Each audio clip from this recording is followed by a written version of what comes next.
mention, this is not the same analysis as a situation where the documents in question involve business documents or business email accounts, and there may be some issues at the margin of the interaction with privacy rights. It is the inversion of that situation. In any case, the order is not Article 8 compliant, since it fails adequately to ensure at all stages, before, during, and after the disclosure exercise, that the privacy rights of the affected custodians can be asserted, ventilated, and if necessary, resolved.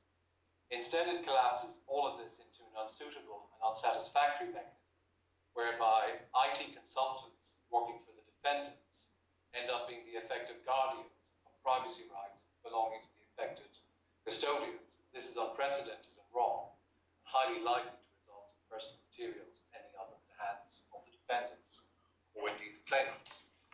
So, Lord, I will stop there, but let me finish with one remark, if I may. In a sense, there's a certain incongruity in my submissions, in that by virtue of the way this order has been formulated, it has effectively become incumbent on the defendants to put forward arguments in relation to the privacy rights of the custodians.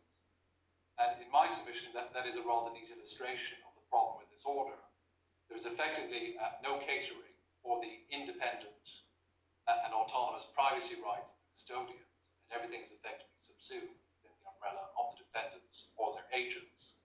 And that is a clear lacuna in the order, which needs to be fixed through clear, mandatory, and comprehensive guidance. Mr. O'Donoghue, would your clients accept the order if the independent consultants were replaced by independent solicitors accountable to the court? Well, that would clearly be an improvement, if only for the practical reason that the solicitors will be more able to deal with things like privilege and to conduct the SIFT. But in a sense, my lord, what that does is it changes the agent from one form to another. The critical first step, it seems to me, in my submission, is that first of all, the court's order should be mandatory. There shouldn't be any lack of clarity as to whether it's mandatory or voluntary. It should be a court order not done by consent. Second, that in the first instance, as occurs in the normal case, and as my submission should be A4 should aware in the present case, it is up to the custodian in question to provide the work-related documents to his or her principal or employer, and there shouldn't be a mass and undifferentiated search in relation to the entirety of the personal email account or device. In relation to Lordship's question, the custodian clearly should have the right or the option of having independent solicitors retained on his or her behalf to assist with the search if that is considered desirable. So the answer to your question is yes. I think the answer is no. Well, I mean, the answer to all I asked, quite simple really, was if the order were replaced with the not an independent IT consultant, but an independent officer of the court, solicitors instructed by both sides to do the exercise envisaged in Mr. Justice Roth's order, that wouldn't be sufficient because it wouldn't allow the custodians to pore all over it with their solicitors and so on, and it wouldn't allow them to raise all sorts of issues. So the answer is no, I think. Well, yes, if that were the only change, yes, the answer is no. Yeah, thank you. Right. From Lady Justice Asplin or Lord Justice Green for Mr. O'Donoghue. If not, we can move on to Mr. Williams. I've got one question. What if you can help me with this? Just assume, let's take the hypothesis away from the present case. Assume we have a cartel. Assume also that there is highly inculpatory communications held on personal devices. Assume also that this is hidden amongst an enormous welter of intensely personal material. If the and I see the force of what you say, but if the procedure is such that in the first instance the custodian has the right to separate out the business from the personal for the purpose of disclosing, who is ever going to be able to verify that? And that's one of the differences between the present order and the position that you've described. And related to that, as I understand your analysis, if somebody concludes that this individual, who perhaps stands in personal jeopardy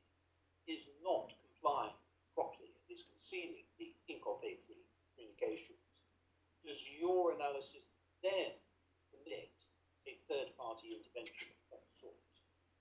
If so, what is going to be the trigger for that third-party intervention? I'm really trying to understand how your system works. Lord, yes. Well, this is a classic proportionality question. One has to take this in stages in my submission. Now, the reason I took the court to the problem with the pleading in our case, so in our case, not a single individual within Deutsche Telekom is identified as having engaged in any improper contacts with anyone. So we're at a complete loss to understand what is the case being put against us. So that's the reason I started with that point. I mean, with respect to, that's why I put it in the hypothetical. You may be absolutely right, but this is an order applicable to all defendants. Yes, I see that. So let me just run through the stages. So the second stage, we've made clear in the correspondence to the court in relation to the amended skeletons, and we found a couple of emails which ended up in work email addresses which originated in the personal email account. And we will disclose those. That's the second stage. The third stage is the standard disclosure will be completed at the end of this month, and there will, I think, be something of the order of 100,000 documents being offered up. And in my submission, the answer to your Lordship's question is pretty obvious as a matter of proportionality. One works through these stages in a methodical and forensic way, and if having pieced together the corpus of documents, and having put that side by side with the disclosure that would be given by the custodians for personal email accounts, there is still an identifiable gap or a risk of a gap, then a properly motivated specific disclosure application and or a third-party disclosure application at that stage may be pushing an open door with the trial judge. We are a long, long way from that terminus, and one has to approach this in a logical order. I mean, as Mr. Hoskins says, the problem with this order in terms of privacy in Article 8 is that it starts and ends with the nuclear option, which is all custodians falling within the 16 custodians identified have to give up the totality of their personal email accounts and personal devices in the off chance that the needle in the haystack can be found. And what we're saying the proportionate thing to do is not to offer up the haystack in the first instance, to see if there is an effective staged and proportionate way of finding the needle. So, my Lord, the answer to your question is that it may well be ultimately that through specific disclosure or a third-party disclosure application, there is a need to interrogate the initial disclosures further, but we are a long, long way in proportionality terms, bearing in mind the nature of these personal documents from reaching such a terminus. And I understand that, and the difference between your model and the pre-existing model is that, as you've said, you bring an application for further disclosure if there's an identifiable gap or risk of gap. With an independent verification, you probably don't need that because they just simply find the documents. Here, there would be a forensic basis at that stage saying, well, hang on, this isn't satisfactory. And of course, I mean, it ties into the point Mr. Hoskins made. If one looks at the procedure under third-party disclosure in CPR 31, there is a procedural requirement to identify document by document why the disclosure is necessary and justified. And one, in my submission, should not be able to circumvent those important protections in the case of third parties, and a fortiori in the case of personal material, by the nuclear option at this stage. So the only difference is that it does at least open the possibility, it may be entirely theoretical, it may not matter, that the custodian deliberately conceals and refuses to hand over that tiny, tiny number of inculpatory documents, hoping that having handed them over, nobody will notice that they're not there. Oh, yes. It's the sledgehammer cracking on point. Right. Well, thank you very much, Mr. O'Donoghue. Mr. Williams.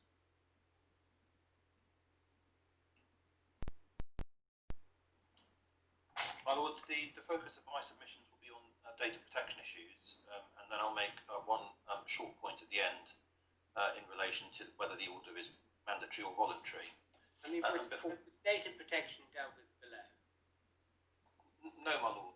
Was any point made to the judge that this fell foul of data protection? No, my Lord, it wasn't.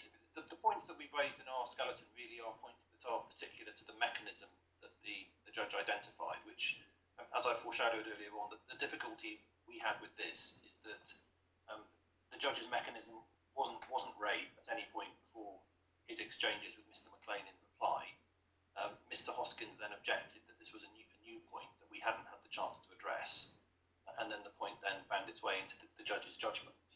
So that's the context for us raising these issues. And if I can start with an introductory point about why we are here, why Vodafone is here. I mean, there's a suggestion in Bones for Use Skeleton that the appeal is indicative of the fact that the defendants are fearful of what disclosure may result from the order. I mean, that isn't the case as far as Vodafone is concerned. We resisted the order that was sought below on the basis that the order sought was indiscriminate and applied to all custodians. And we then brought this appeal, not because we're not prepared to entertain disclosure of personal emails, but because we do have significant concerns about the workability of the order and the specific mechanism the judge identified. Okay, well, Mr. Williams, just before you carry on then, you would be content with either of the two suggestions made earlier, namely a disclosure order in relation to specified classes of work-related documents and or a solicitor's replacement for the consultants. Well, yes, having considered the position over the short adjournment, it seems to us that our principal concern about data protection would be resolved if the order was varied in two ways. First, to replace the IT consultant with an independent solicitor, and secondly, if it were made clear that the process is voluntary. That would make a material difference to the data protection analysis, is the view we formed over the short adjournment. And for our part, we think that's a clearer solution than that which Telefonica favours, because we think it's more likely to bring definition and finality to the issues between Vodafone and Phones for You. And I think the process in the order the judge made was voluntary. Yes, well, we say it could only be voluntary, my lord, but there's one reference in his judgment which I was going to come to at the end, which to my mind puts the matter in some doubt. If this court's not in any doubt and is prepared to make that clear, then. But what I put to you was not that there should be a voluntary order, but that because of your colleagues' submissions, there should be a mandatory order that the defendants disclose documents within their control within certain classes that are held by certain custodians. So you don't agree with that? No, I mean, we think that the judge's solution, varied in the way that I've suggested, is a preferable solution to an order which effectively just raises the prospect of further disputes about the extent of the inquiries that have been made with third parties. The solution which would turn a concentrated and focused body of material over to independent solicitors for scrutiny would bring finality to the process. And so it seems to us that is preferable to a BES type order. Thank you.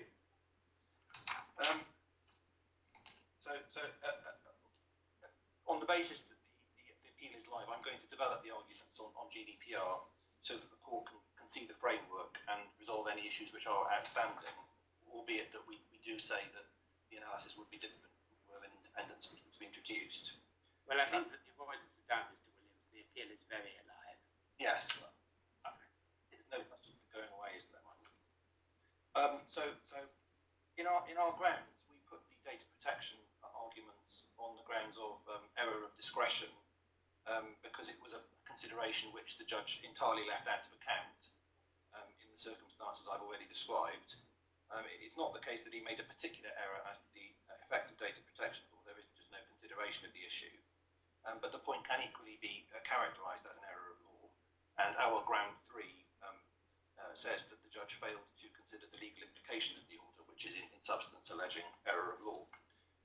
We don't need to look at that, but that's hearing bundle 1 tab 8. And that's where our grounds are to be found. I'm now going to explain the legal framework for the data protection issues, and this is an area where Britain's exit from the EU has changed the applicable rules to some degree. GDPR is a European regulation, and after Brexit and the end of the transition period, the GDPR has been retained in slightly modified form in what is now referred to as the UK GDPR.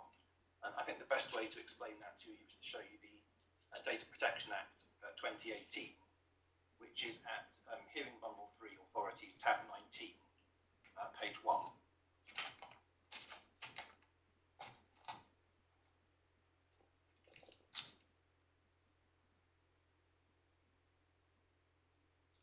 So I'm looking first at section 1. Subsections 1 to 3 explain the application of the UK GDPR. Subsection 1 says that the Act makes provision about processing personal data. Subsection 2, most processing is subject to the UK GDPR, and Part 2 supplements the UK GDPR. If we could move on to page 3, that is where the UK GDPR is defined, and it's, I beg your pardon, it's page 4, it's over the pages. 3 subsection 10. And it might be easiest for the court to just read that.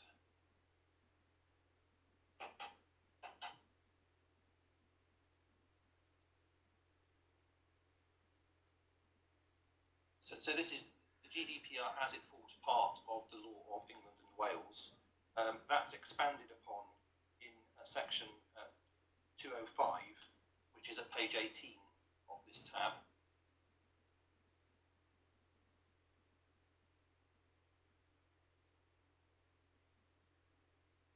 And if you could turn on to page 20, which is subsection 4A.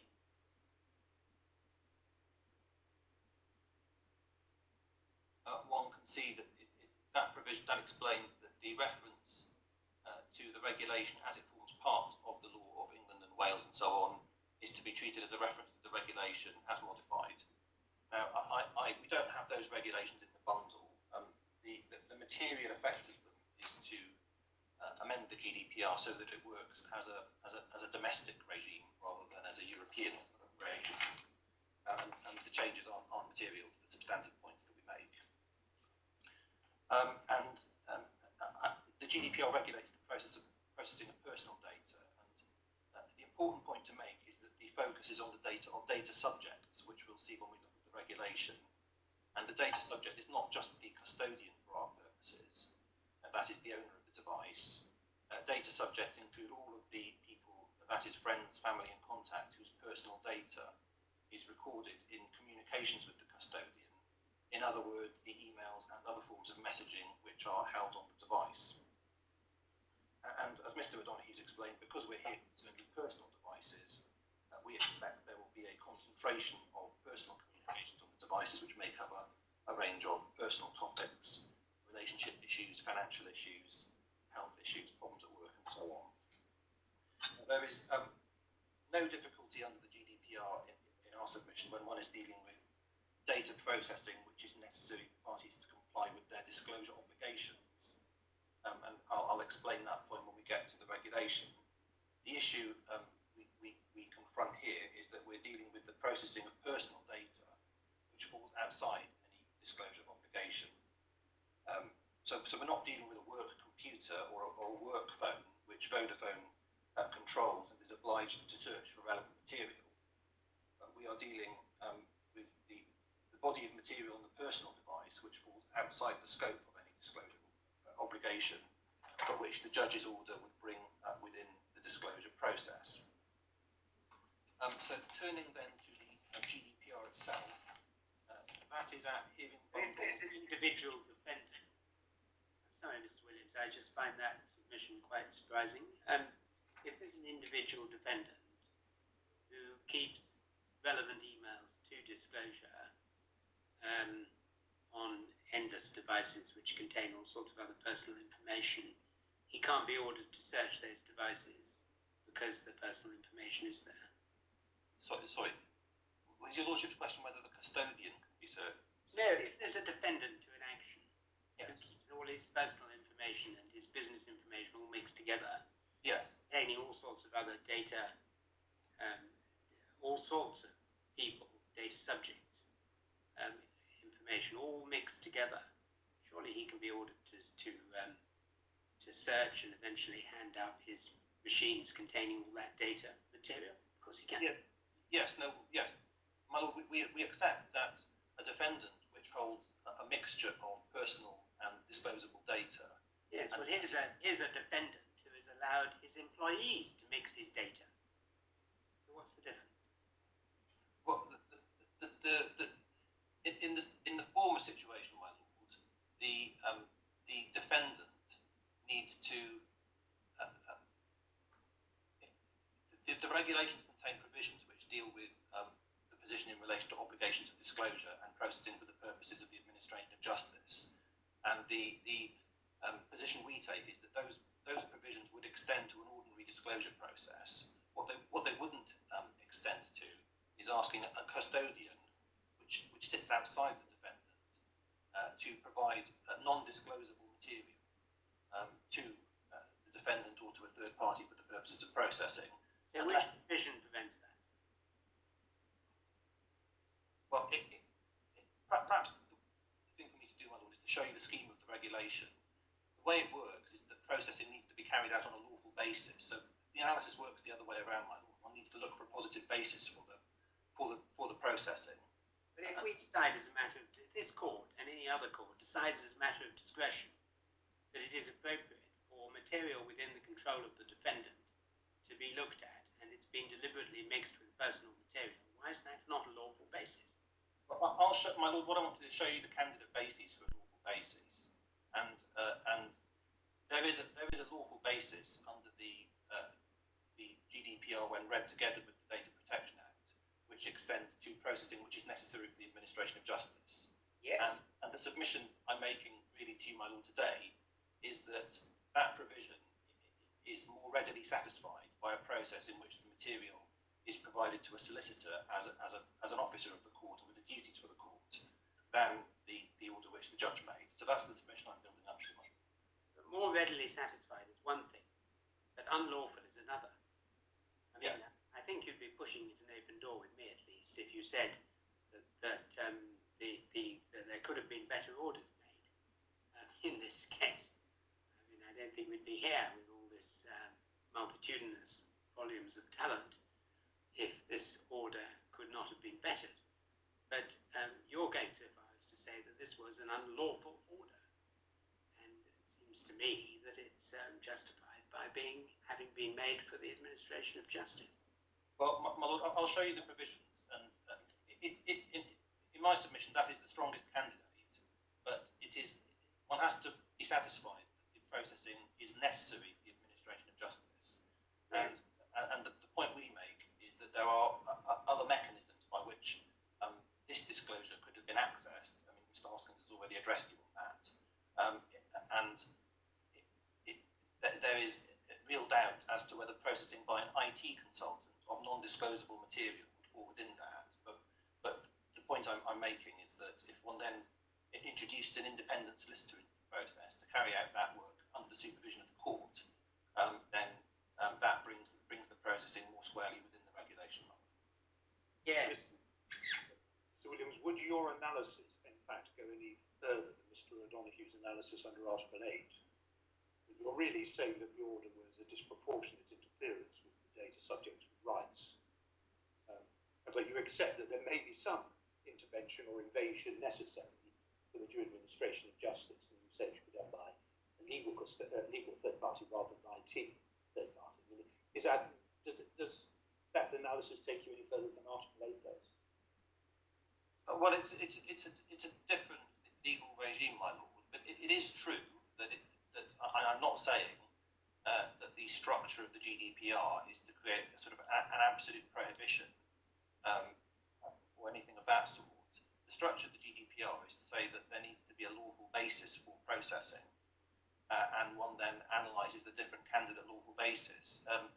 Phones for You's answer to that point was to say that the lawful basis is consent. That basis is wrong in my submission for reasons I'll develop. There are other candidate bases, and there is one relating to the administration of justice if one reads the GDPR together with the Data Protection Act. So it is then a question of proportionality in the sense that the test is necessity for the proper purpose. And I I think the position that we take, having considered the matter over the short adjournment, is that processing by a solicitor as part of a disclosure review, an independent solicitor, fits within the administration of justice provision in a way that the judge's order didn't really want. The GDPR is at Authorities tab 3, bundle 3, tab 18.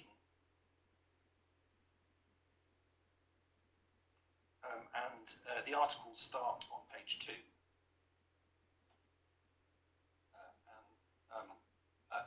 One can see, I don't know if you could zoom in on article 1. Thank you. The regulation applies to the processing of personal data wholly or partly by automated means and processing other by automated means. And so that's the materials. I beg your pardon, I've started at Article 2. That's the material scope under Article 2. Article 1, the regulation lays down rules relating to the protection of natural persons without the processing of personal data. It protects fundamental rights and freedoms of natural purpose and their right to protection of personal data, and so on. The definitions are found in Article 4, starting on page 3.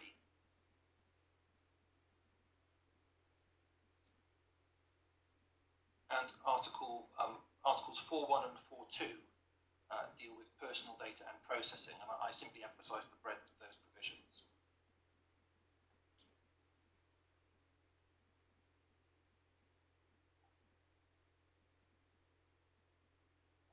And then further down that page, one sees the definition of controller, and if you read that, you'll see that the controller is, broadly speaking, the person who determines the purposes and the means of the processing of personal data. Article 4.8 defines a processor as distinct from a controller. And then on the next page, I think, 4.11 defines consent.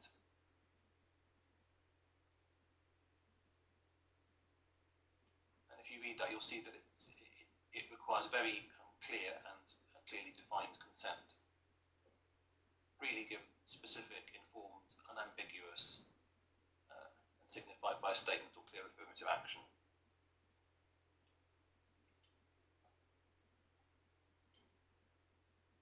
If one moves on to the next page, one can see Article 5, and this is the point I made to my Lord, the Master of the Rolls. Under Article 5, 1A, data must be processed lawfully, fairly, and in a transparent manner. So one has to identify a specific lawful basis for the processing under the regulation. And lawful bases are dealt with in Article 6, which I'm going to come back to once I've dealt with the controller issue. So the starting point for the argument is that the IT consultants under the judge's order are likely to be a controller of the data which they process, and not merely a processor of that data. We saw in Article 4.7 that the controller is the person who determines the purposes and the means of processing. And clearly the IT consultants will determine the means of processing, that is to say the method used to process the devices. Do they determine the purpose? Not really. The purpose of the consultant's review is defined by the judge's order, that is to sieve out work-related material. But if we could look at tab 23 of the authorities bundle, there is guidance from the European Data Protection Board, which governs, which comments on the definition of the controller and how it applies where a purpose is defined by law or by a court order. And this is an EU body which issues guidance and makes decisions about cross-border data processing activities. It's the closest thing one has to the Information Commissioner at European level. And the paragraphs I wanted you to look at are paragraphs 21 and 22, which are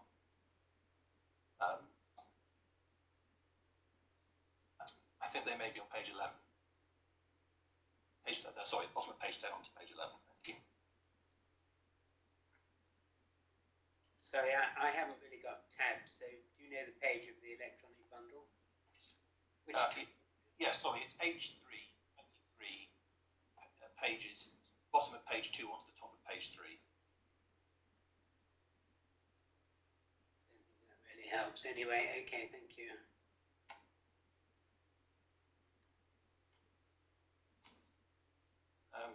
What's the document? What's the tab is it at? It's tab 23, which is the EDPD guidelines. Okay. Which paragraph? Paragraphs 21 and 22. Thank you.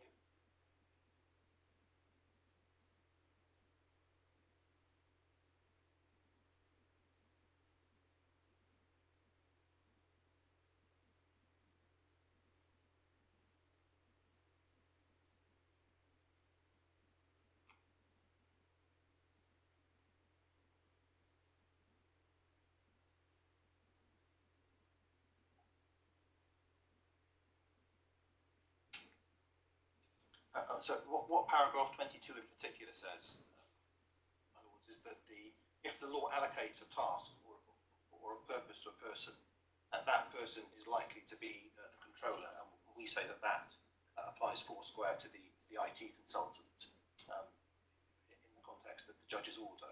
So although an e-disclosure provider would in many cases simply be carrying out processing rather than controlling, we say that the position is different if the consultant is carrying out a task allocated by the court. And really, if one stands back, we say that really has to be the answer as a matter of common sense. The controller here can't be Vodafone or any of the other defendants, because the whole purpose of the process, the judge ordered, is to keep the purely personal data away from Vodafone and to make sure it doesn't go beyond the IT consultant. So that's why we say that the IT consultant would be a controller for the purposes of data protection rules. And even if they were merely processors, they would still need a lawful basis for any processing they do. So that then does take us to lawful basis, which is, so we're back in the Gdpr, Authorities 3, tab 18, page 6.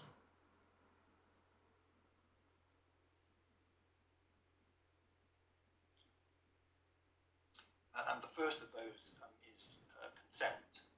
This is the basis on which Phones for You said that the processing was lawful.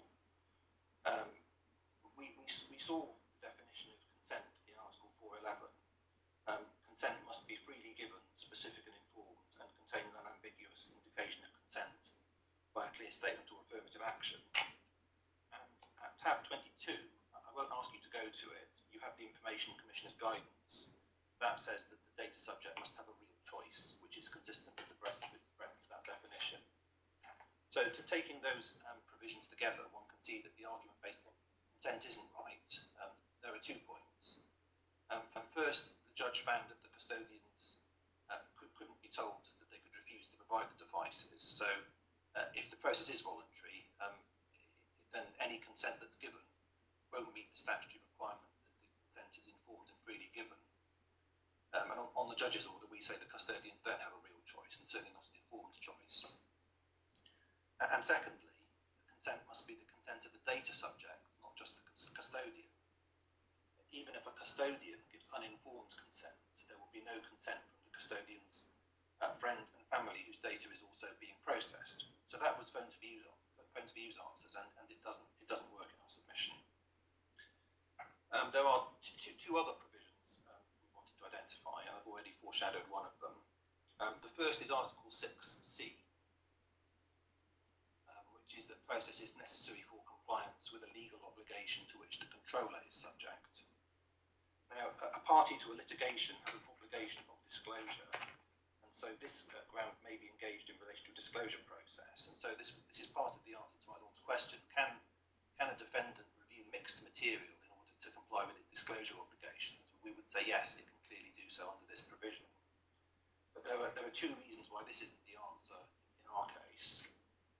First, our concerns about the processing material which falls outside an obligation of disclosure on Vodafone. That is purely personal devices and data which is outside Vodafone's control.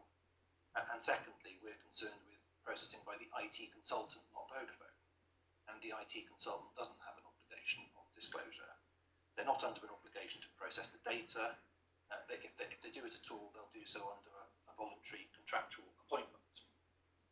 Processing the data is not something they're required to do. Now, it is right to say that if the consultant takes on the role, they will give an undertaking to the court. But the court's seen that, and the purpose of that undertaking is to define the terms on which the data is processed and to constrain what they can do. It's not to oblige the consultant to do the task. The disclosure providers aren't obliged to take on that role. And so then we come to Article 6E, which is processing is necessary for a task carried out in the public interest. And on the face of it, that provision is perhaps more focused on public bodies than it is on private bodies. But it is fleshed out in the Data Protection Act, Section 8, which is at Authorities 3, tab 19, page 12. I don't know if you could make that a little bit larger. Thank you. So here, I'm sorry, Ms. Williams, which section? Section 8, and in particular A. Thank you. So in Article 6.1 of the UK Gdpr, which we just looked at, the reference in point E to the processing of personal data that is necessary for the performance of a task carried out in the public interest includes processing that is necessary for the administration of justice. And as I said earlier on, we doubt that this provision would apply to processing by an IT consultant, particularly where it's concerned with non-disclosable material. But the application of the section does take on a different complexion when one is dealing with processing by a solicitor appointed by the court with the duties of the court.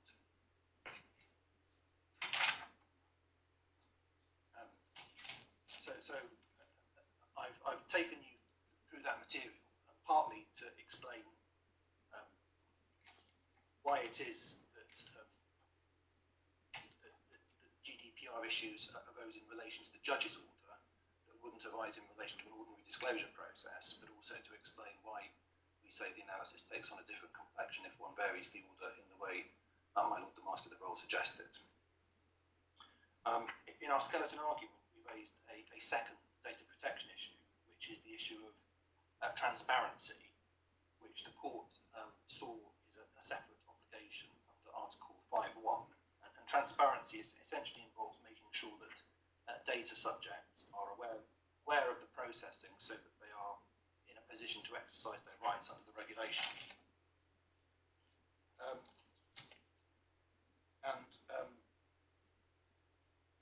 That is developed in regulations 12 and following of the GDPR, so we're back in tab 18.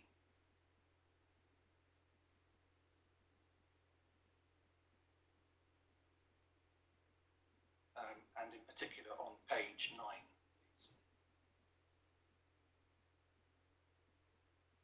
So one can see a heading at the start of Article 12, transparency and modalities. And Article 12.1 explains that the controller shall take appropriate measures to ensure that information referred to in Articles 13 and 14 is relating to processing the data is made available to the data subject in a concise, transparent and intelligible form, and so on. The key provision for our purposes is Article 14, which is on page 11.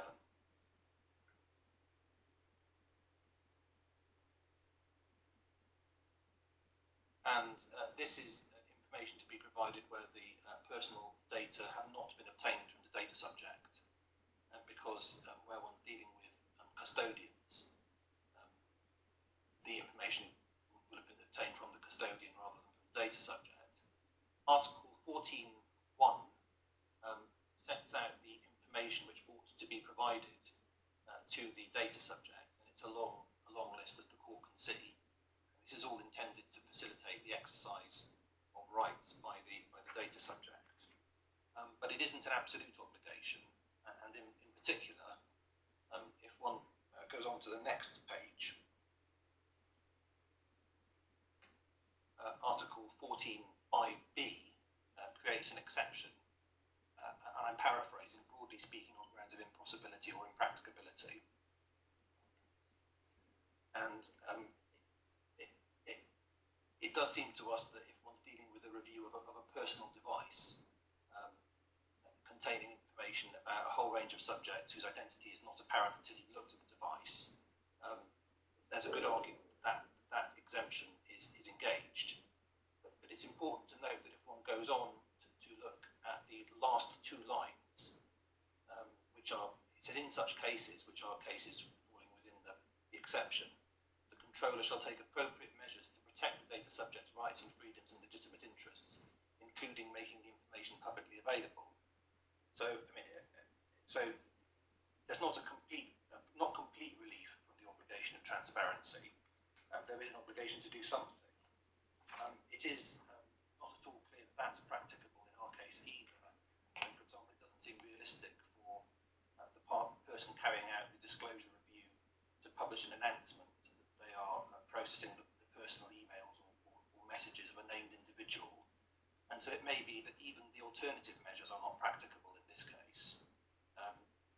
But that provision, broadly speaking, does seem to create a level of exemption on grounds of impracticability. So there may be an answer to the transparency issue. There is, for the reasons I've already given, an answer to the lawful basis issue.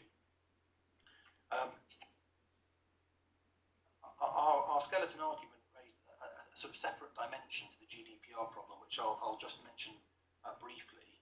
And this was concerned with potential processing by Vodafone if things went wrong. The judge's scheme relies on the sieving mechanism working really perfectly, so that no personal as opposed to work-related information were to reach Vodafone.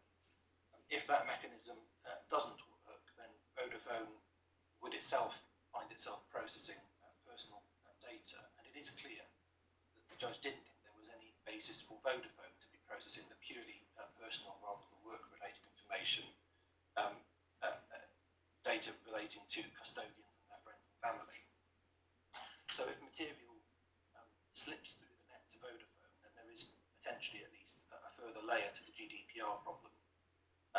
We recognise, of course, that in any disclosure process, material may be disclosed by mistake, and there are proper ways of dealing with that, where professional solicitors are involved. But because the judge's process was unorthodox, it did seem to us that the level of risk of things going wrong was higher than would usually be the case. But this is another issue on which the introduction of independent solicitors into the process would in our view, make a material difference to the suitability of the arrangements. When we received the judgment, we did give careful consideration to whether we should bring these points before the Court of Appeal when they weren't argued below, and we've done so really for two reasons. First, I explained earlier on that the defendants asked the judge not to formulate a mechanism for disclosure on the hoof, and he didn't accede to that request. So part of the complaint under ground 3 is that the judge foreclosed proper consideration of these issues. The second point is that by the time my client had identified these concerns, the order was going to be appealed to this court in any event by other parties, and was the subject of a stay of execution as far as they were concerned. So we didn't want to stalk these issues up for the end of an appeal. As the court's seen, there's going to be a trial next year, and the issues need to be resolved. So that's why we brought these issues to this court. They're issues which we didn't get the chance to develop below, but which are of vital legal importance. And that leaves one short point I wanted to make in relation to ground 1 and the mandatory voluntary issue.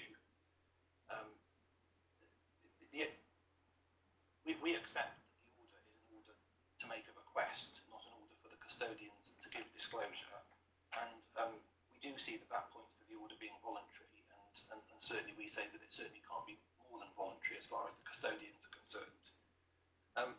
The reason why we haven't left this point lie, my lords, is that the position does become less clear when one gets to the judge's explanation of why the defendants, or whether the defendants can tell the custodians that they're not entitled to refuse. And this is paragraph 62 of the judgment. It's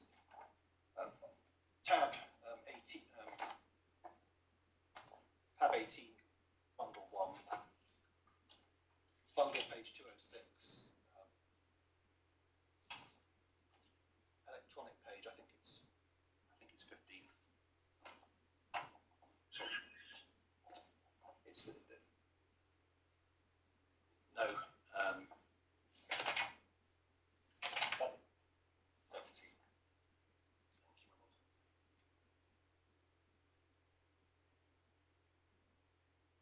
Sorry, we're page 17. Well, we've got paragraph 62. I'm sorry, it carries on over the page. So at the top of that page, I'm sorry, that view cuts it out. Thank you. It says, as should be apparent from the above analysis, I do not consider that the defendants should tell their custodians they're entitled to refuse. And I don't mean to pass the drafting, my lord, but what does the judge mean when he says, as should be apparent from the above analysis? The analysis above sets out the reasons of the judge's commentary on the court's powers and the powers which the court has to make an order. And it does seem to us that in that paragraph, the judge has slid from the proposition that the court has the power to make the order to the proposition that the custodians aren't entitled to refuse the request. And it's quite hard to make sense of the paragraph otherwise. And even if that's not what the judge meant, there is, in my submission, a real risk that that's how anyone reading the judgment or a custodian reading the judgment would think it means. So there are references elsewhere in the judgment to custodians refusing the request, which Mr. McLean highlights. But this is the point at which he deals with whether they can be told that they're entitled to refuse. And the implication is that because he has the power to make the order, they shouldn't be told that. So we do say that if that's what the judge meant, it is an error, and it's an error which this court ought to interfere with. Mr. McLean says that we can't challenge this because we can only challenge an order, we can't challenge a judgment. But of course, it was submitted to the judge that the defendants ought to be able to tell custodians when they write to them that they're entitled to refuse the request. And the judge said no to that. We're not allowed to include that in the letter. And that obviously went to what the order said about whether the custodians were entitled to, about whether the defendants were entitled to tell the custodians that. So we do say that it affects the order, my lord, because had the judge given the defendants permission to tell the custodians they were entitled to refuse, it would have been in the order. So the position is the same because he refused that request. And as far as the objections to that point go, we obviously adopt what Mr. Hoskins said about that. So those are the submissions I wanted to make. Thank you, Mr. Williams. Lady Justice Asplin or Justice Green? No, thank you. Thank you. Thank you. Mr. Scannell. My lords, my lady, good afternoon. It falls to me to play the perhaps unattractive sweeper role, and consistent with that role, I will try to be as nimble as I can be. I gratefully adopt the submissions made by Mr. Hoskins, and indeed those made by Mr. O'Donoghue and Mr. Williams. I will try not to duplicate those submissions. Regrettably, Mr. Scannell, since those submissions are inconsistent, it's not possible for you to adopt them all. I will get to the point of departure, my lord. The primary submissions that I'm adopting are Mr. Hoskins in relation to jurisdiction, but I quite take the point that there are some proportionality points and points of agreement as well that I will identify.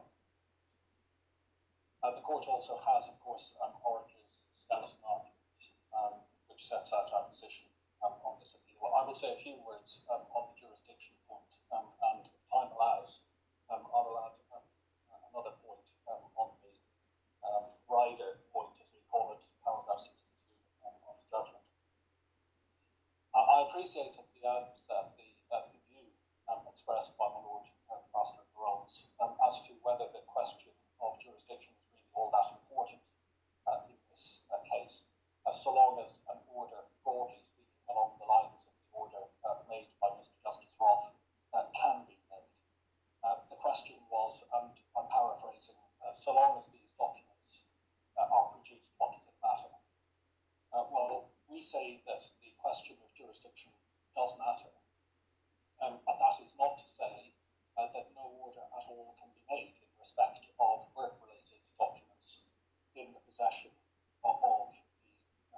to deliver up the case-relevant work-related documents in their possession, which Orange is deemed to control.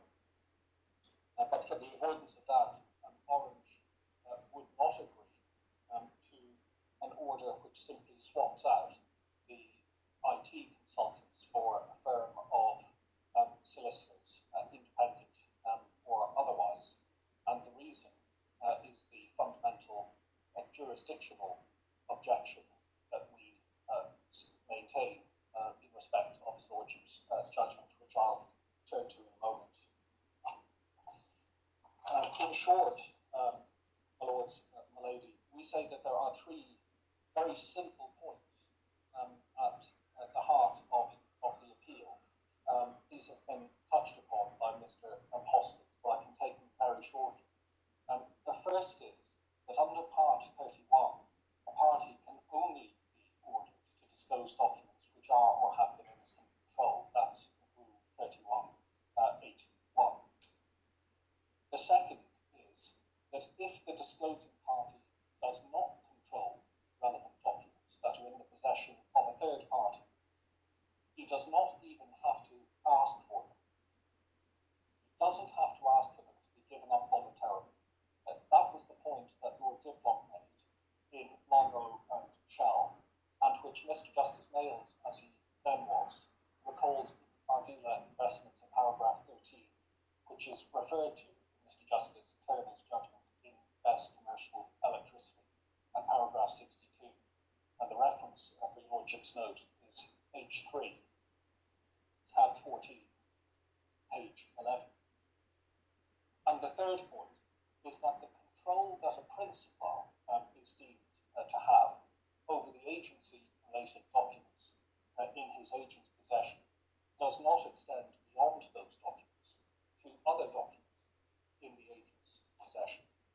And lest there be any doubt about that, that was the point that was made by Mr. Justice Andrew Baker at paragraph 20 of PIPIA and BGEO Group, which was also referred to by Mr. Justice Turner in Best Commercial Electricity, at paragraph 63, and endorsed by Mr. Justice Turner. Mr. Justice Andrew Baker was making the point in relation to a contractual right to documents. So if you have a contractual right to ask for documents to be delivered up, it cannot be said that any other documents in the other party's possession are within your control. But the same point has been made specifically in the agency context by Mr. Justice Hildyard in Bank St. Petersburg. And so in that case, His Lordship emphasised that even if the three individuals were agents of the bank, they could only ever be asked for documents that pertained to the agency relationship and that arose in the course of that agency work. They could not be asked for any other documents, even if those documents related to the principal. But if all you're really saying is in the first instance, I mean, of course, you don't deny that if there is evidence, as I think Mr. Hoskins put it, in answer to my lord, for the custodian being recalcitrant in dealing with it or failing to deal with it, then the court could order, as a result of that more stringent measures be taken to make sure that the documents were obtained. Obviously, they would have to be proportionate and they'd have to be balanced and compliant with Gdpr and all the other things we've heard about today. But you're not saying that the court is powerless if the custodian cocks the snook at the court, just says get lost. All you're saying is, in the first instance, the order that properly should be made is that they deliver the documents that are disclosable and in the control of the defendant. Precisely, my lord. You have absolutely hit the nail on the head. But it is precisely that point that His Lordship slightly lost sight of below. Well, to be fair to His Lordship, nobody actually told him that was the point. I mean, I quite understand that it all came out at the end, and you blame Mr. McLean, who's no doubt got some broad shoulders, but nonetheless is entirely blamed for this. But it was open to you to say, no, my lord, just hang on a sec. Before you start thinking about this, This is premature. I take that point, my lord, and don't seek to defend the unfortunate manner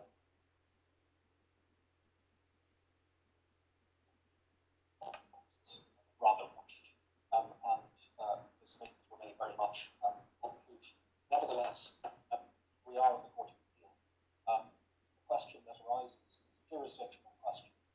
It is not too late to put matters right, and that is why we are all here. If I could just finish the last point I was about to make in relation to the structure that the court needs to have in its mind in approaching the case. If a party does not have to ask a third party to deliver up documents that the party doesn't control, it follows that that party cannot be sanctioned by the court for not asking. Under the order that His Lordship has made, of course, the appellants will be in default if they don't ask. And it's for that reason that we say that it's no answer to the appeal and to say that the appellants are merely ordered to request that the personal devices be delivered up, rather than being ordered to demand them. If we fail to make the demand, that would be a breach of a court order with all of the consequences that would entail, including, for example, the possibility of applying to strike out the appellant's defences under Rule 3.42c on the basis of non-compliance with the court order. That's all I want to say about the which, in my submission, is not to be lost sight of. The second broad point that has arisen in the course of the discussion today is that clearly His Lordship was concerned to ensure that any work-related documents that might happen to be stored on personal devices are available to the court at trial in these proceedings, and that was a point that Your Lordship also made and is well understood. But the point in relation to that is that insofar as there is concern that these documents are somehow beyond the reach of the court, that concern is entirely illusory. The reality is that there are two options that were always available to those review in respect of the documents that we're discussing. The first is to apply for an order along the lines of that made in Best Commercial Electricity and Bank St. Petersburg against Archangelski, which simply requires the appellants to demand that the disclosure custodians deliver up the work-related, agency-related documents in their possession. Now, an application... There are three, aren't there, Mr. Scannell? There are three possibilities. There's a straight 3112 order, there's a request for the work-related documents, and there's a 3117 order. I mean, shorthand will do. Yes. Yes, my lord. The order of the first type could be applied for, as Your Lordship suggests, under 3112. It could even be applied for by way of direction under 3158. But yes, that's category 1, and I'll get to category 2. Yeah. So BES, we'll call that BES order. Call the set category 2 BES, yeah. Indeed, my lord.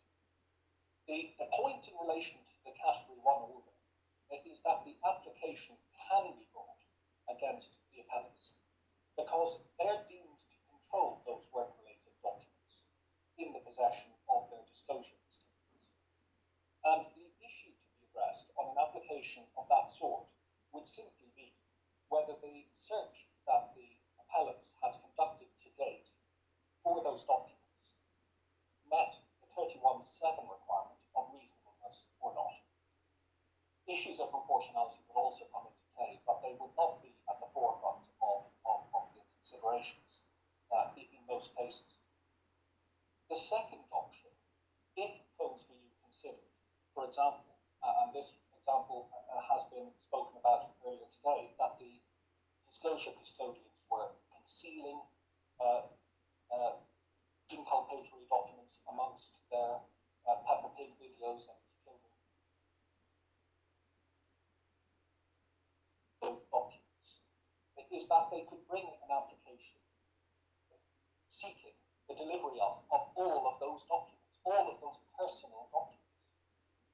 But the point there is that that application would have to be made, again, a person who controls those documents. And that is emphatically not the appellants. That custodians themselves. Now, what that means is that the disclosure custodians must be served with that application. They must have the ability to come to court, put aside the discovery. And the issues that would play out on a 3117 application would then be whether the interference with private rights that would necessarily be entailed by an order would be justified and proportionate, having regard to countervailing Article 6 rights that the person seeking disclosure enjoys. And that in turn would involve a consideration of how likely it is that there are any work-related documents hidden amongst the children's homework on the family PC. Now, whether that application would have succeeded or failed, we can't know. But the point I want to emphasise is that it would have depended on submissions made by principals and submissions made by the disclosure custodians, who would have had the ability to defend and vindicate their own private rights. And as Mr. O'Donnell pointed out in the course of his submissions, the fact that it fell to the appellants to stand proxy for the disclosure custodians on the application in this case to privacy arguments might have been thought to be the first indication that something was amiss procedurally. 2 points on the response as it's put in the skeleton argument of phones with you in that regard. The first is that the custodians have not been ordered to do anything. That's a point repeatedly made by my learned friend in the skeleton argument. The second is that he relies on the fact that the appellants will not themselves end up with control of the private documents of the disclosure custodians, and they will be blocked at the level of the IT consultants. And I'd like very briefly to deal with those 2 points. As to the first of them, that the custodians have not been ordered to do anything, that is really a non sequitur. The order has been made against Orange and the other appellants, and what matters with this court's review is what they have been ordered to do, not what third parties have not been ordered to do. What the appellants have been ordered to do is to request the delivery of the documents they don't control, and to repeat the point, if a party does not control documents, that party does not even have to ask for those documents. Your Diplock was very clear on that point in Longrow and Shell. And if a party does not have to request the documents, then there is no jurisdiction to compel the request to be made. And as to the second point, that the appellants will not take control of the personal documents delivered up to the IT consultants, that point likewise goes nowhere. It involves looking through the telescope from the wrong end, to use Mr. O'Donoghue's analogy. Under the rules, what matters is not whether the disclosing party ends up with control of the documents after the disclosure order is made. What matters is whether the disclosing party controls them in the first place when the disclosure order is made. If the requesting party does not control the documents to begin with, then no order, whether or not he ends up with control at the end of the day. And that is why we are not content to agree an order that merely swaps out the IT consultants with an independent firm of solicitors. It doesn't get over the fundamental upstream question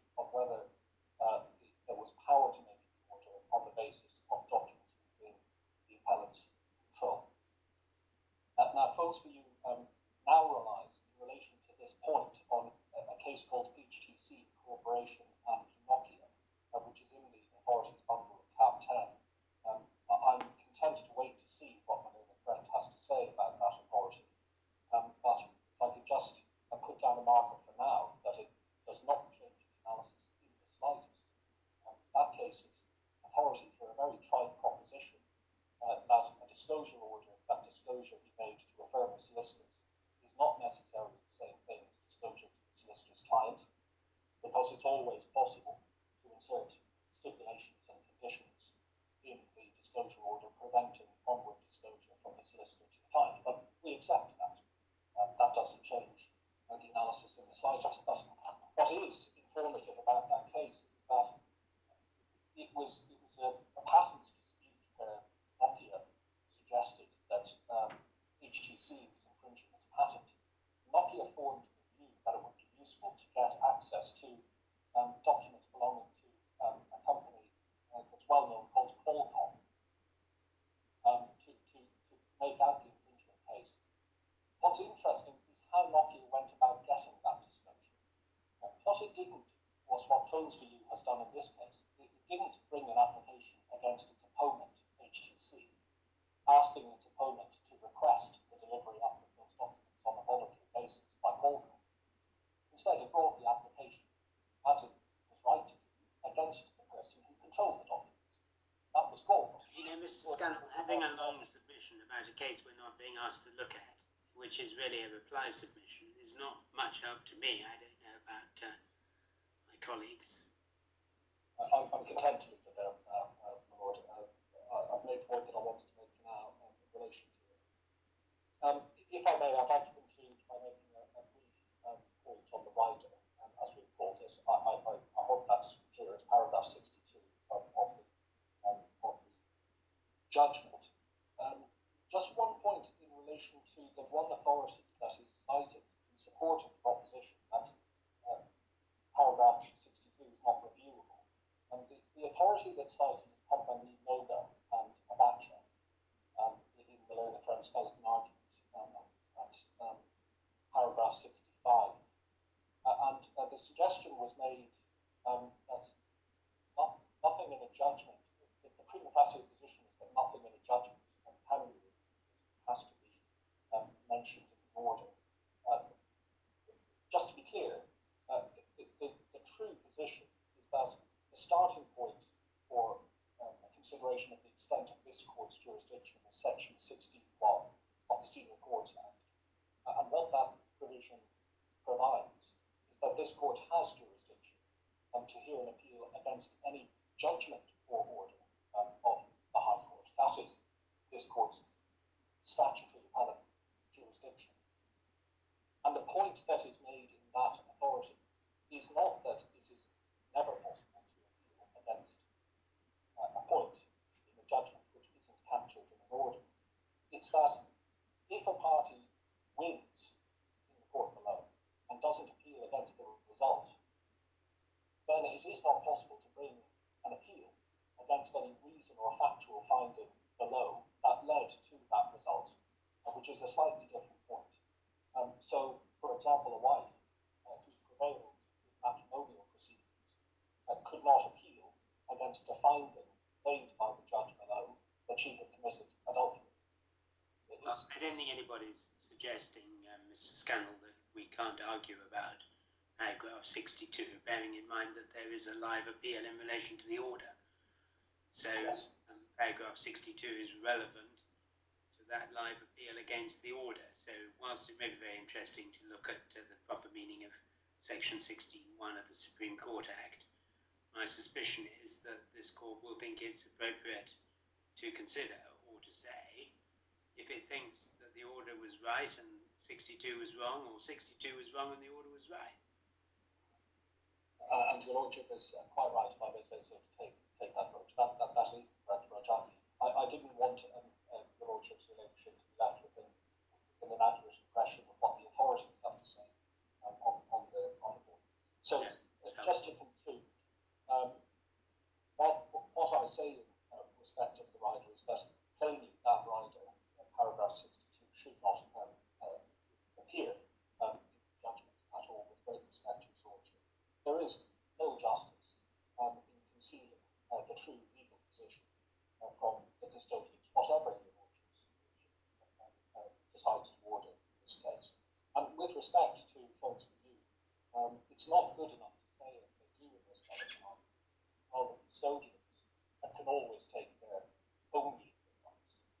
Of course they can, but that doesn't mean that they will, and if they don't, they're left in a position of ignorance. as to the import of this extraordinary request and that they will be receiving. And I would simply ask, why create that situation at all if it can so easily be avoided? And it can only be because keeping the custodians in ignorance is thought to be more expedient than it is outrageous. And I'd respectfully submit that that is not a good enough reason, in particular when fundamental rights are in play. So unless I can be of any further assistance, those are my submissions. Lady Justice Asplin, Lord No, Justice. thank you. No questions. You're on mute, Lord Justice Green, which incurs a fine. Usually £10. Just one question, which is similar to the question that I asked Mr. O'Donoghue. The order that you prefer enables the custodian to conceal an inculpatory document and thereby creates the risk that nobody notices later on, so that a specific application can be made for those documents. So the difference between your order and that made by the judge was that that risk is essentially done away with because the first review for business relevant documents is done by a third party. Does it boil down to this, that really, in assessing whether that's a risk which the judge was entitled to protect against, you have to balance that against the Article 8 rights, proportionality, and so on. Is that really where the crux of it lies? There is an additional protection in the judge's order which doesn't exist in your preferred alternative. In the preferred alternative of an order described by the Master of Rolls as a best commercial type. Yes, that sort of order, yes. The starting point in answering that question is to say that if the circumstance were to arise that disclosure custodians were concealing documents amid a morass of personal documents, so long as the correct application is made in the first place and the correct order under Rule 3117 is made, no real issue should arise in relation to that, because an application for third-party disclosure under 3117 is not an order which results in a situation where the first review is conducted by the third party. Under 3117, the application is for the delivery up of those documents. I think that puts slightly differently. How does anyone know to make a 3117? That's the risk. Well, it's very simple.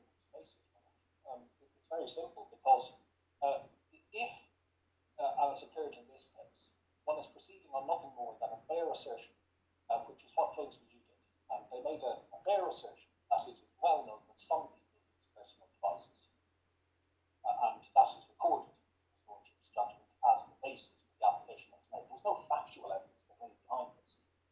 If that's all that one is proceeding on, then, with respect, one is really confined to applying for the sort of order that we call a Category 1 order, an order for the delivery up of work-related documents. But even then, it's just an application that the principals request the delivery up of those work-related documents. As Mr. O'Donoghue said, a stepwise approach then kicks in. If nothing is revealed by that, the suspicion will logically be that something is being concealed, or it may be that something is being concealed. That then forms the evidential basis for a more extreme form of application, which seeks to go for the whole morass rather than the individual documents on the basis that that didn't work. And then one seeks that order. A logical stepwise progression through the rules ensures that the documents aren't put beyond the reach of the court. But of course, the final stage in all of that progression, that detention, is that there's always a possibility that individuals will simply hide documents. And the court can only do the best it can with the powers it has. My function is simply to explain as best I can what those powers are. And they run out after 3117 and any consequential order for contempt of court based on a Yes. Right. Well, Mr. Scannell, thank you for those submissions. We will move to Mr. McLean. I suggest we take a 10-minute break and resume at 3:33, unless anybody is telling me that we're in time difficulties. No. Okay, 3:33. Thank you.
Right. Well, let's hope that we have Lady Justice Asplin and Yes, you do. and Lord Justice Green.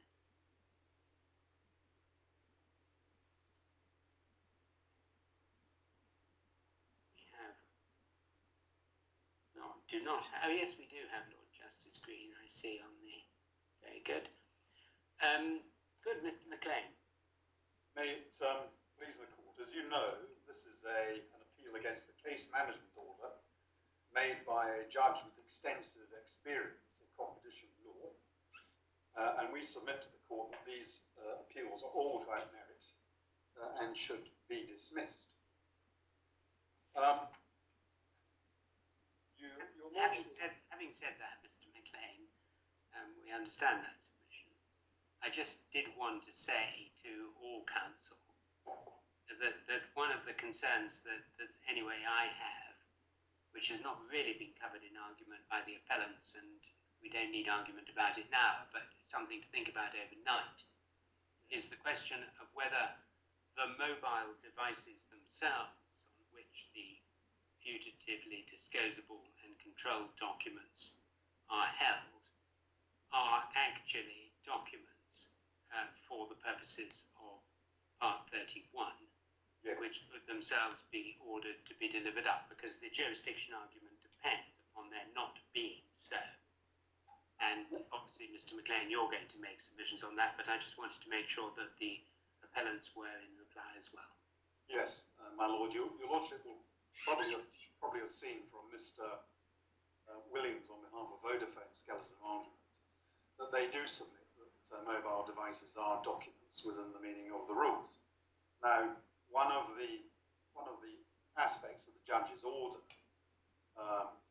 is that we didn't have an argument about that in front of the judge, nor did we need to have an argument about whether the contractual terms of the employment between these various custodians would entitle their respective employers to call for the documents or the devices to be produced as a matter of contract. That wasn't an argument which was held in front of the court, and in my submission it wasn't necessary for it to be held by reason of the reasoning of the learned judge. Now, your lordships and your ladyship will have seen from the judgment of the learned judge, paragraph 49, which is in core bundle 1, tab 18, page 13 or 202 in the hard copy bundles at paragraph 49, that the learned judge said, without criticism by any of the appellants, that it's well known where companies do engage in unlawful collusive behaviour, the individuals involved sometimes use personal devices and may deliberately avoid using their work email or work devices. And it is, you realise, in the background to the order that the learned judge made, that as he remarked about 2/3 of the way down that paragraph, that the use of such a personal device is not mere speculation in the present case, is shown by the fact that EE states that when its chief executive officer, Mr. Swanty, received anti-competitive approaches from Mr. Ronan Dunn, chief executive officer of O2, as pleaded in EE's defence of paragraph 74, Mr. Swanty made audio recordings of all or part of those conversations on his personal iPad. Now, that simply it adds a little bit of colour to the circumstances in which the judge was invited to make an order in this case. And it transpires that the iPad on which Mr. Swanty is said by EE to have made these recordings is no longer with us, or isn't available.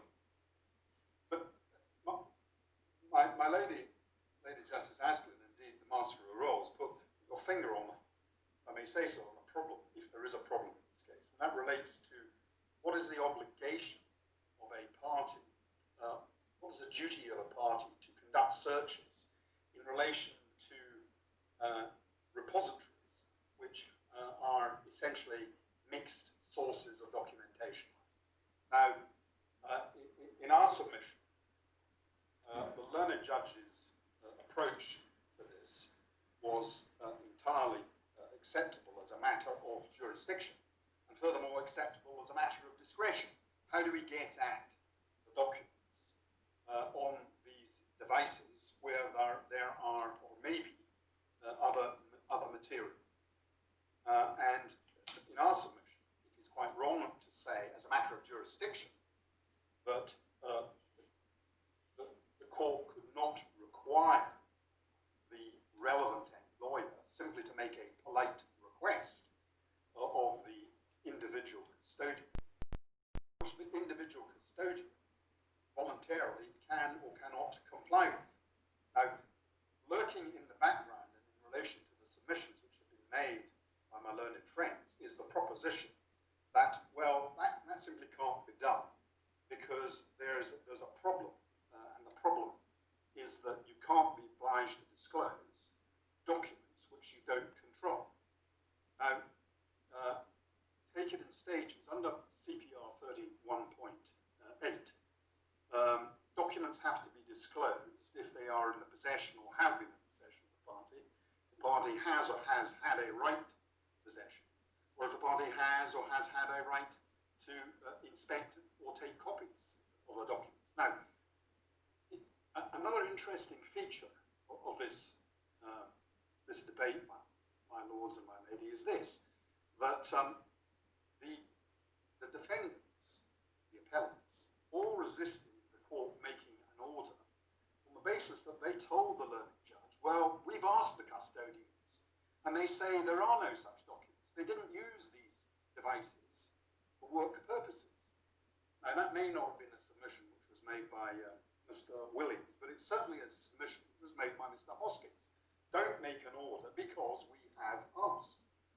Now, you may have noticed that each of the appellants, apart from Vodafone, has had to row back from that proposition and now accept that on occasion, and we don't know whether these occasions were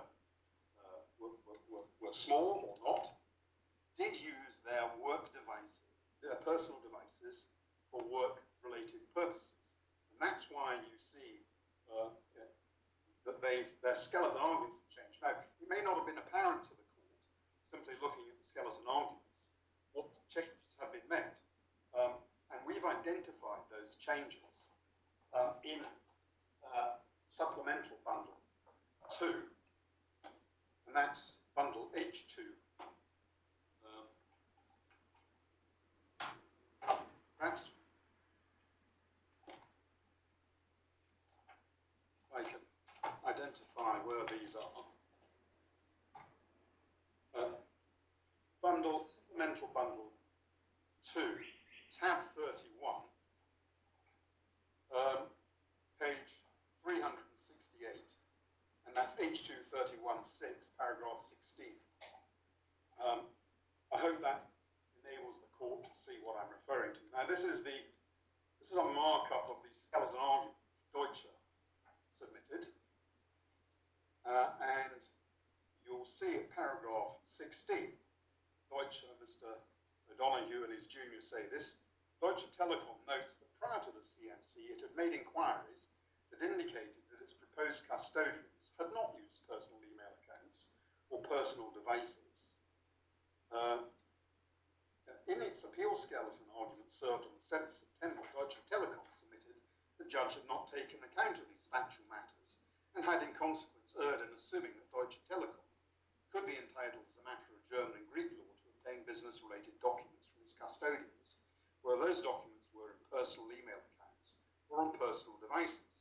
The judge's approach to this factual point and thus its conclusion on the effect of foreign law form the subject of ground 2 of Deutsche's appeal.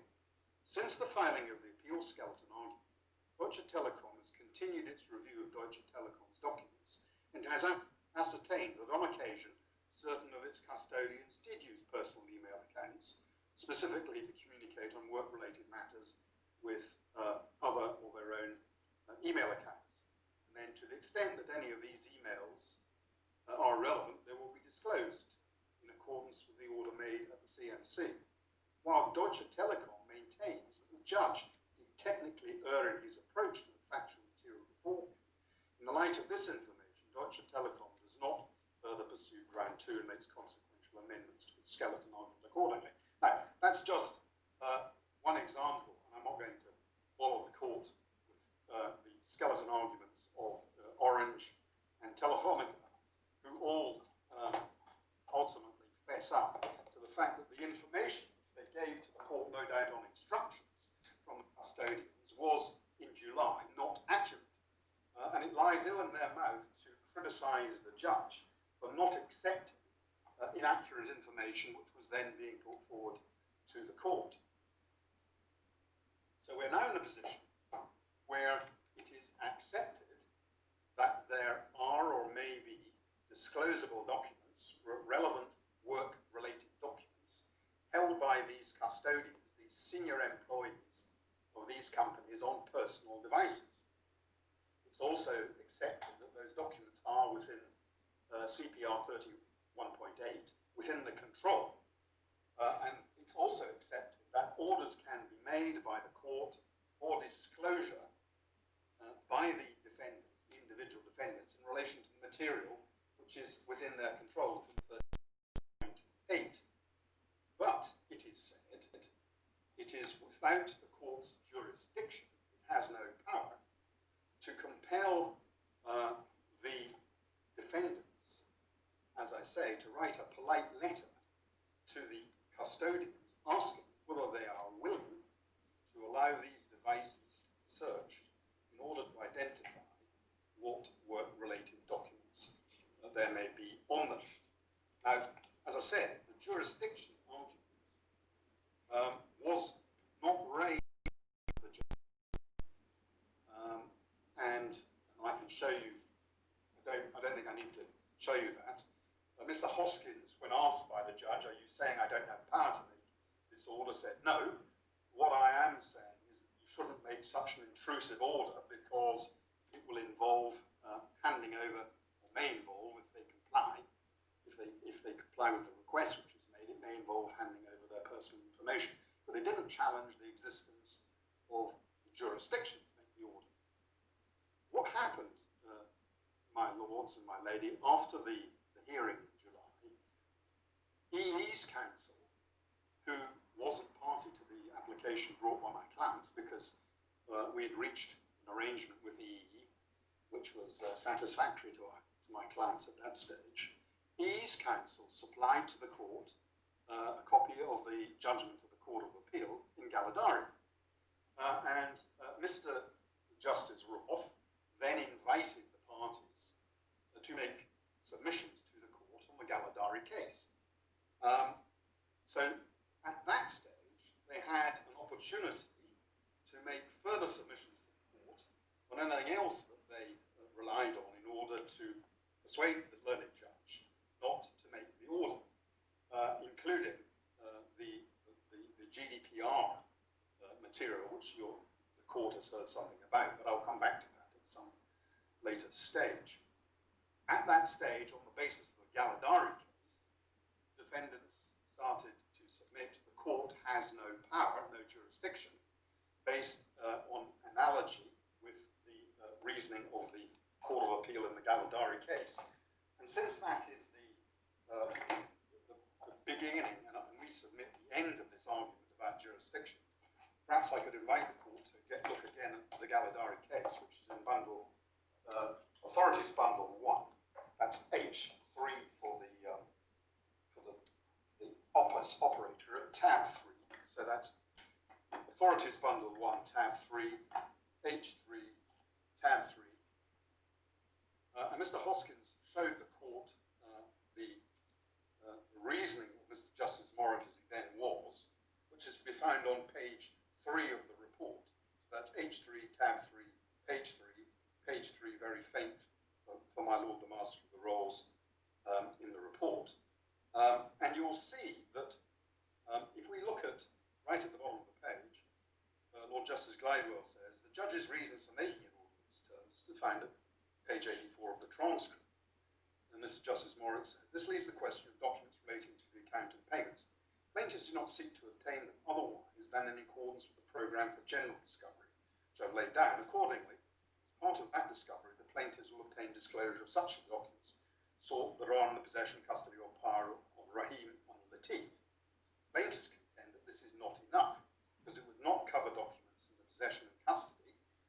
undisclosed principles, Rahim and Latif, nor given the construction put by the courts in the power, documents which in practice they could obtain from their undisclosed principles.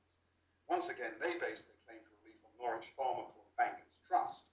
In short, plaintiffs want an order which will require Rahim and Latif to go to their principles and obtain the documents. And then over the page 4, H3/3/4, as with the disclosure of the ultimate source, I have jurisdiction which I should exercise, which procures to be done all that reasonably can be done to obtain disclosure of the documents the plaintiffs seek. But the order must be one which is workable, that is, that which is sought is not.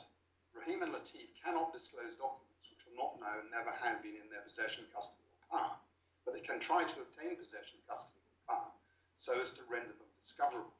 And if they fail, they can then state what steps they took. Accordingly, I'll order Rahim and Latif to obtain possession, custody, or power of the documents referred to in paragraph 5 being sealed in notice of motion by all lawful means available to them, and in respect of which they fail to obtain such possession, custody, or power, to swear an affidavit giving full particulars of all steps they've taken to comply with the order. Now, what the court was not concerned with, my lords and my lady, in that case, was an order seeking to take practical steps to permit the disclosure of documents which admittedly were already within the control of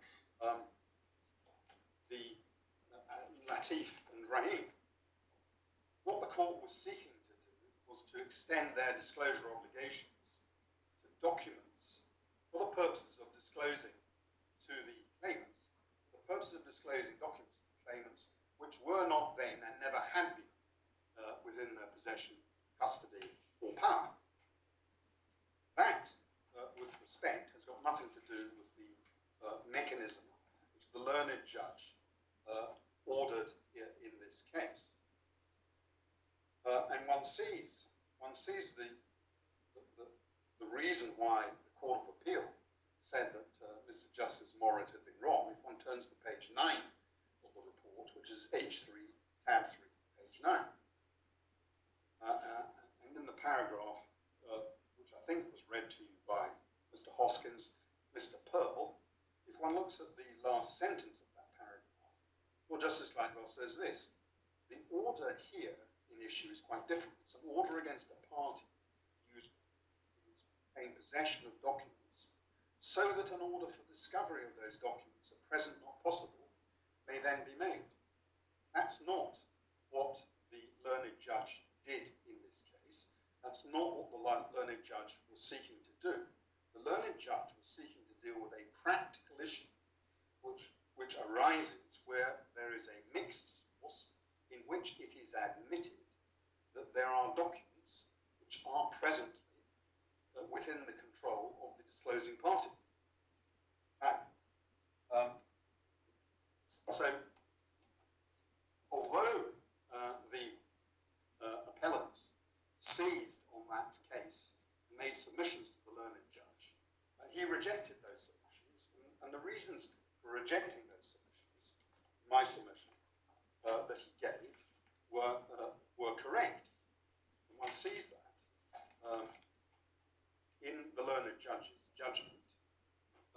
If one turns to core bundle 1, that's bundle H1, tab 18, page 16, 205 internal, starting at paragraph 59.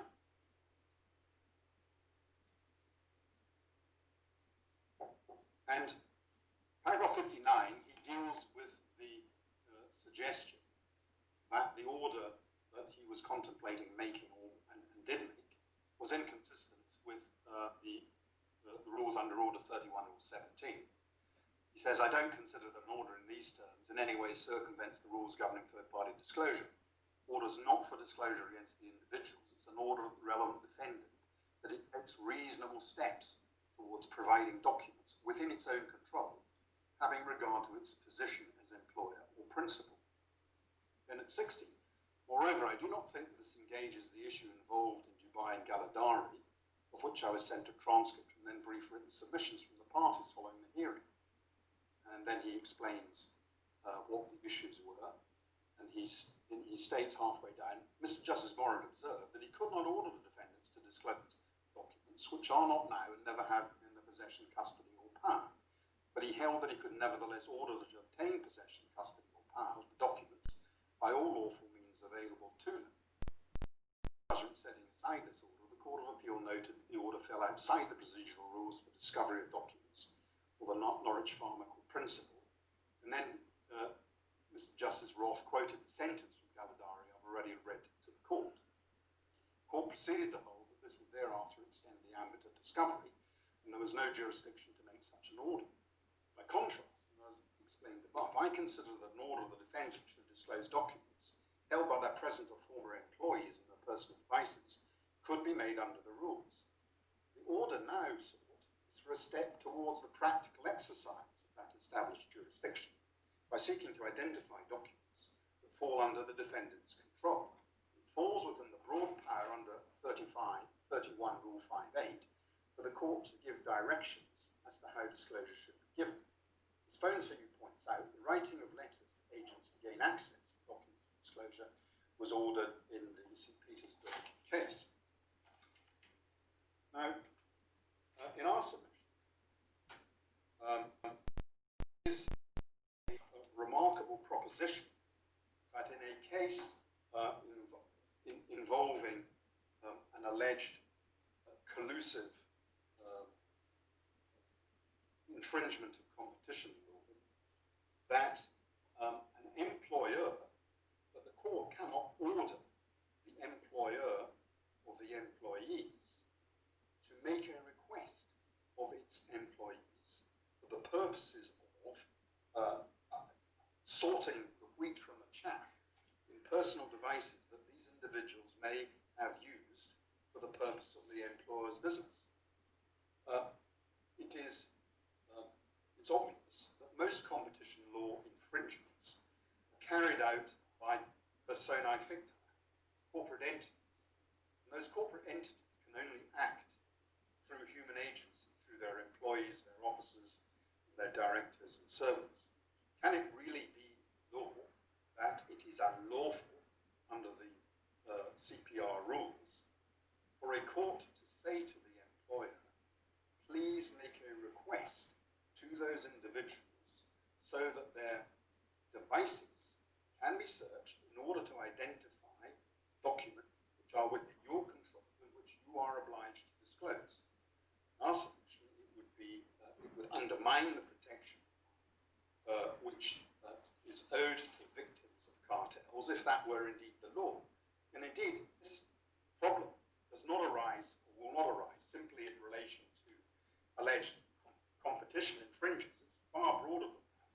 Much of the litigation which comes before these courts commercial disputes involves disputes between corporate entities. Now, the way in which the rules apply in my submission in relation to disclosure of documents by corporate entities is that, one, they have to disclose documents which are within their control within the meaning of Part 31 Rule 8, and we've already discussed what the relevant elements of 31 Rule 8 are. The rules also require the party to the litigation to make reasonable searches for those documents. That's in Part 31 Rule 7. And 31.58, which the court has simply allows the court to give directions as to how disclosure should be given, and in particular, what searches are to be undertaken, of where, for what, in respect of which time periods, and by whom, and the extent of any search for electronically stored documents. In this case, the court has taken a first practical step towards the achievement of the winnowing of the wheat from the chaff in these personal devices. Now, this obviously is not a problem or an issue which arises solely in relation to electronic media. It can also apply, for example, if someone buys a notebook, has their own personal notebook, and keeps notes of meetings for their employer in the notebook, but also writes into the notebook social engagements, personal matters of that nature. Can it seriously be suggested that the court is not entitled to order a party to ask for the custodian voluntarily to supply that material so that a search can be conducted over it to winnow the relevant material out of it? In my submission, the answer to that is obviously no. Of course the court can do that. And it's never been suggested before that it can't. Now,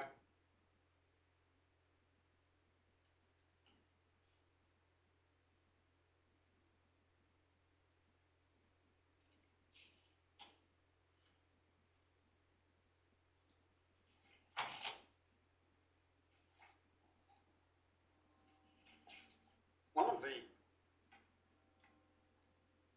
features of the opposition to the order made by the judge is the constant refrain that the order requires the custodians to do anything.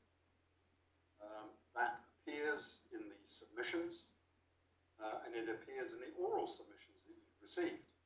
There appears to be a difference in emphasis, if I can put it that way, between the various appellants as to whether the compliance with the order is voluntary on the part of the custodians. And we've always said that compliance with the custodians is voluntary. If a request is made of them, they can respond in probably three ways: yes, no, or maybe. But the order that the court made is not directed to them and cannot require them to do anything. Now, if the order cannot require them to do anything, many of the objections which the court has listened to over the course of today and has read in these skeleton arguments on behalf of the appellants fall away. It can't be objectionable if the individuals choose to consent. They're not forced to consent, they can choose to consent. If they consent, that is an answer to the various issues which have been raised lately, for example, in relation to Gdpr, because processing of data with the consent of the data subject is lawful. If the devices are handed over consensually, that's an answer to the alleged Article 8 problem, because if the individuals consider that these devices contain information on them which is so sensitive that they cannot brook it being read by anybody else, then they will not hand over the devices. And so, as I said, the appeal is brought on a whole range of bases which, first of all, mischaracterize and misstate what the judge actually ordered. It did not order anything which is mandatory as far as the custodians is concerned, and that at least was conceded by Mr. Hoskins in oral submissions and in his written submissions. It wasn't conceded by the other defendants, at least until they got on their feet before the court today. Now, as I've said, that's an answer to a lot of the complaints that they make about this order, and these points simply don't arise where there is no compulsion on the individuals to adhere to the request or not. And while I'm on the subject, I might as well say something in relation to what has been described as the rider in the judgment in paragraph 62.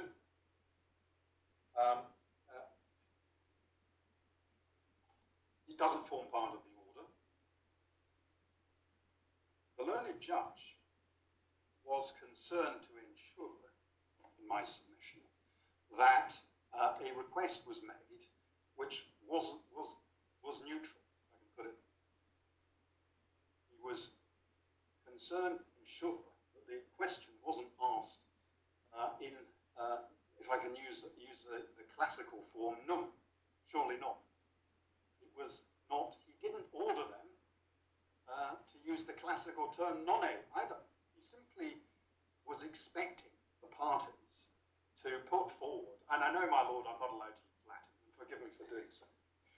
He simply wanted... It's just that you're going beyond the Latin O level that I acquired, or rather, since it was so long ago, the memory of man runs not. So, I apologise. I get the num. I forgot the nonne, Mr. McLean. Yes.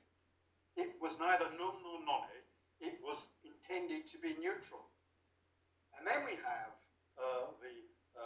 the complaint which is raised. Well, what happens if these senior experienced custodians, we're not talking about the tea boy or the tea lady or anyone like that. We're talking about senior executives in mobile phone companies. What happens if they say, "Ooh, well, we don't know about that. What do we have to do?"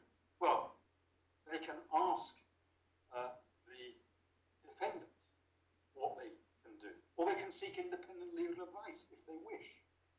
It's not as if, as you've seen from the vast number of people attending in the virtual courtroom, that there are an absence of highly qualified and talented people who could give such advice.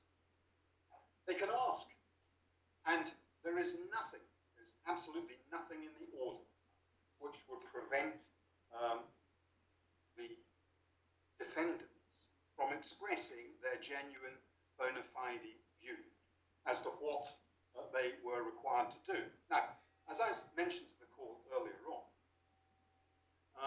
the learned judge has not decided, because the question wasn't before, what contractually are the employers entitled to do. We don't know, because we don't have the contracts of employment. It may be that under the terms of employment, they're entitled to call for these devices. One simply doesn't know. It may be that they are not. But the judge was concerned to ensure that questions of that nature were not preempted by anything which was said in the letter. And all that the court required was for there to be a written request for access, so that steps could be taken to ensure that documents which were actually within the control of the claimants could be sorted from material which was not. And what's the harm in that, I asked rhetorically, and in answer to that question, no harm whatsoever. And indeed, it is precisely the sort of step that one would expect an experienced High Court judge to suggest, and indeed order, as he did in this case, in order to move the disclosure process along. So do you support the rider? You were going to tell us what you said about the rider. Do you support it? Do you think that was the right thing to say? Far be it from me to express views one way or the other about the way in which the learned judge expressed himself. As I've said, I read that as the learned judge saying, I don't think you should influence one way or the other in the letter or you should preempt in the letter what the response of the individual should be. Now, that in a sense goes back to a debate that the learned judge had in the course of the submissions. And he said to Mr. Hoskins, well, if you ask, they may say yes. One shouldn't condition this on the basis that the answer is always going to be no. I mean, it may be no. They may say, well, we don't fancy all this. It may be that they are told, well, if you say no, then there may be further steps that the court can take. So you have to take that into consideration. One simply is only at the stage of the request. Now, the learned judge did order rightly so, that the request and the responses should be made available to my clients so that they can then consider what, if any, further steps need to be taken. And one shouldn't at this stage be preempting what those steps may be. One rather felt when listening to the submissions being made by the various appellants that one was engaged in some form of negotiation with the Court of Appeal as to what an alternative order might be. The only question which really should be troubling this court is whether the order which the judge made was a lawful order. Lawful in the sense that he had power to make it, and lawful in the sense that it was within his discretion. Now, Mr. McLean, just to be clear, the reason we asked all those questions, it was to bottom out the question of lawfulness. yes, Because if another very similar order is said to be lawful, then one needs to ask whether this order was lawful, and if not, why not? yes, And that was the reason for it, and also the natural desire not to keep 56 people from their day job listening to argument which is academic. But it appears that the argument is not academic, because what is said by the appellants is that this order was unlawful, and the illegality of this order is all to do with it being equivalent to an order to deliver up personal information. And I think you say, which is why I asked the question I did right at the beginning, that even the mobile phone on which business information is stored is a document for the purposes of Part 31. yes. I understand why your lordship asked that question. I'll reflect on that. I mean, let's move back at this stage, if I may. Suppose, hypothetically, that an individual used a personal mobile phone to do his work business. He also used it for personal business. A situation which is probably not that unusual. And suppose, for example, that the personal device had 99 related work SMSs on it and conversations, and one personal message reminding the wife or the partner or whoever to make a booking for dinner or something of that nature, or more serious, asking to make a doctor's appointment or something like that. Is it really right that the mere fact that there is a personal message mixed in with work messages makes it impossible for the court to make an order of the type which the learned judge made? In my submission, the answer to that is obviously no. Well, I mean, you say that, Mr. McLean, but you do have to deal with the point that Mr. O'Donoghue made right at the beginning of his submissions, which is that whichever way you cut this, these personal devices will have contained a mass of personal information, Yes. and just one or two, if any, incriminating business information. So we are looking at it through the other end of the telescope. You can't just say, well, I can demonstrate that if there just happens to be one email about doctor's appointments, obviously the whole thing would have to go across, and argue from that therefore if there are 50 million personal and very, very sensitive pieces of information, but one work-related piece of information, the whole thing has to go across. I mean, you may be right, but it's not automatic. I know that point is a proportionality point, and we're talking about jurisdictional points. Yes, that's right. But we do need to be a little bit careful not to sort of argue from tendentiously, if I can put it that way. I apologise, my lord, if I'm acting tendentious there. It's not. I didn't mean that as a criticism. You know what I meant, Mr. No, I do know you mean, my lord. That's not a jurisdiction point. That's a question as a discretion. And the question there is,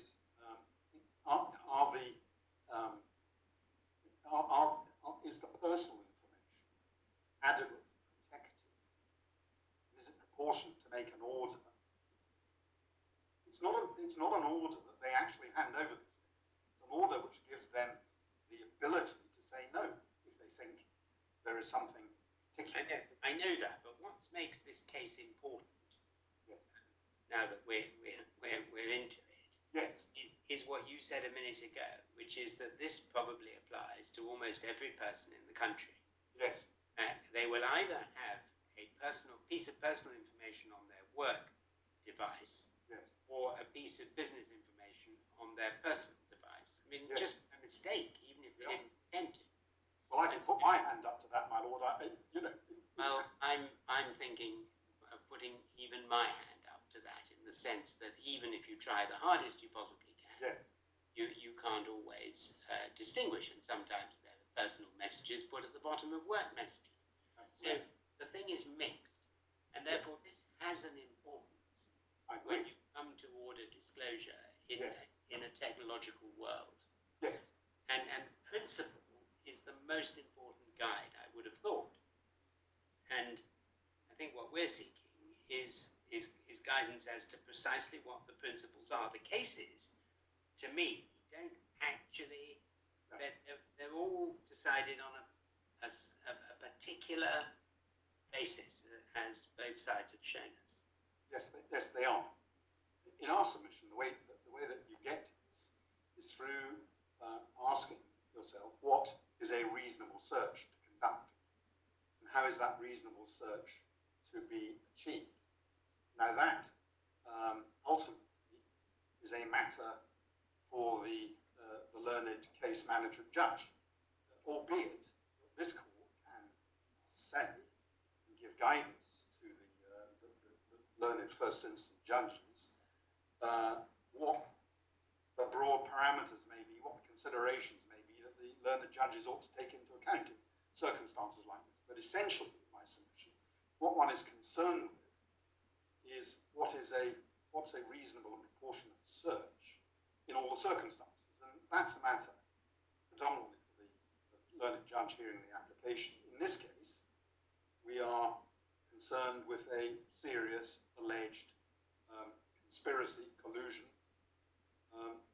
in circumstances where the learned judge has decided that it is appropriate for a limited number of custodians to be asked to hand over their devices. It's not as if the judge has made an order that the request be made of all of the custodians. Now, I accept that when I made the application to the court, and we had a discussion in the course of the hearing, as is normal in relation to these case management disclosure issues, the learned judge indicated that he was simply not prepared to order all the custodians to hand over their devices. What he thought was proportionate in terms of a reasonable search was to identify for a limited number of custodians, namely 4 of them, to be selected.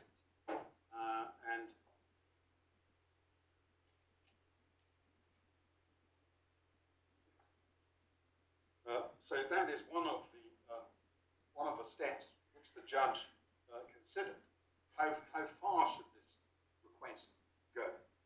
It's not over all custodians who've been identified and whose documents are going to be searched. It's a limited number of custodians. Now, the learned judge himself addressed these issues, paragraphs 56 to 58 of his judgment, which is H1, 18, 15, core bundle 1, tab 18, page 204.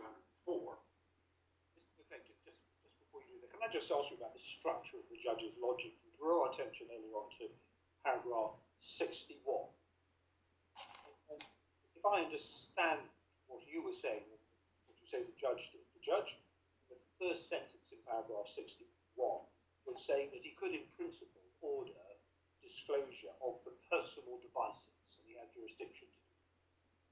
And I suppose that tracks back, I think, to paragraph 51 in his analysis of documents under CPR 31.4. Yes. Device can be a document. So he then says, from that, if he wants to put it into stark and very extreme form, I could order disclosure of the devices, but I'm not going to. I'm going to exercise a power under 31.5.8 which he describes as this step-by-step approach. Is that? I don't want to criticise, but I think you may be wrong about that. I mean, he doesn't actually say. He says, I consider that an order should, that the defendants should disclose documents held by their present or future employees on their personal devices. So he's addressing the documents. He never goes so far as to say, I could order delivery up of the machine. I respectfully agree with Master Rolls. I was going before your Lordship assisted me on that. That's the point I was going to make to my Lord Justice Green. That my reading of that is that he's not talking about the device qua document. He's talking about the documents on the device qua documents. Yeah. So he's not talking about the device of the document. He's saying, for example, the SMS messages. There may be a whole host of these. These documents, which are work related, I've got you. these SMS messages can be disclosed. Yes. Yeah.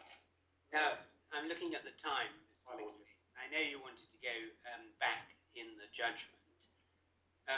How are we doing for time? And just everybody be aware, we don't want to rush you. I mean, despite the fact that we tried assiduously to dispose of this case prematurely this morning, if it is to be decided, obviously what we say is important, and therefore we want to hear full argument. Yes, I mean, I'm not. It's not clear to me, my lords, how much time the appellants allocated to me, because I haven't been shown, and nobody sent me the proposed timetable. Well, let me tell you, on the timetable, Mr. McLean, that is you, was allocated 3 hours and 15 minutes in total. Oh, right. Of which I believe you have already taken 45 minutes, roughly, Yes. which gives you a further 2.5 hours. That should be plenty of time, my lords, my lady, assuming that you don't have a barrage of questions for me, which. Well, I don't think you should assume that. I've never been. I put it this way: even if I commit myself to being very quiet, that's normally when I'm at my most interventionist. So Yes. I'll try, and I'm sure my colleagues will try, but it doesn't necessarily mean we'll get there. So long as you do finish by lunchtime and the replies are limited to an hour, I'm sure we'll be fine. Yes. We'll start again at 10:30 tomorrow. I would be assisted by some careful thought on all sides to the question of whether or not the device on which a disclosable document is stored is itself a document. Because if you look at the White Book and the definition of document in Part 31, it looks as if it is. Yes. And I don't think the judge quite tackled that point. Okay, tomorrow morning at 10:30. Thank you. Very good, my lords.